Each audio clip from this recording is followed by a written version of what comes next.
Alright, how we doing, folks? Your boy Marcos with 205 numbers after the name. A little freestyle Friday action over here, man. A little, I guess we could put this in Games Beat. I think I already used it in Games Beat whenever I beat it back in whatever time, whatever date that was, last year, something like that. This is it. This is the last stage of Super Mario Bros. 3. This is Bowser's Castle.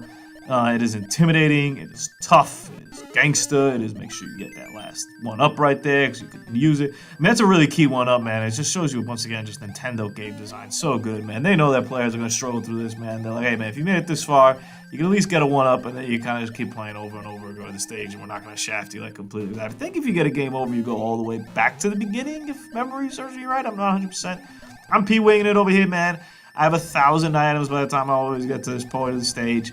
I very rarely actually play the stage straight up anymore. I think I tried a couple times before this, and I think I just died, and I was like, nah, meant to P-wing again. Then I probably lose it here against Bowser, because I always do. But check this out, man. I'm looking around. I'm like, is there anything extra over here? Anything I could do instead of fighting Big B? And my man comes out over here, and I'm looking. I'm like, I wonder if I can, like, fly. Like, what happens here? Like, would he get me if I'm all the way up here? I was like, oh, he doesn't pound to the ground. He flies over. I was like, smart. They thought of everything, these bastards. They thought of everything. Man drops over here. I'm looking. You gotta get him a little bit over here in the middle-ish, but you also don't want to get him too close. There's a certain sweet science when it comes to this whole Bowser fight right here. Lines up over there. Not really too worried about that. Trying to get him back over here in the middle and knock it out. I remember as a kid, I thought this was so cool. I thought it was such a cool way to like beat the boss. And obviously, if you had like a fire flower or the hammers, you could kind of pummel them through, so you didn't have to do any of this kind of stuff. I think I've done that a couple times, but really, I do it the traditional way, the way that I guess it was kind of low-key designed to be done right there, and he hits the damn side thing. I was like, oh, man, why are you extenuating the circumstances? We all know you're going to pass away over here, man.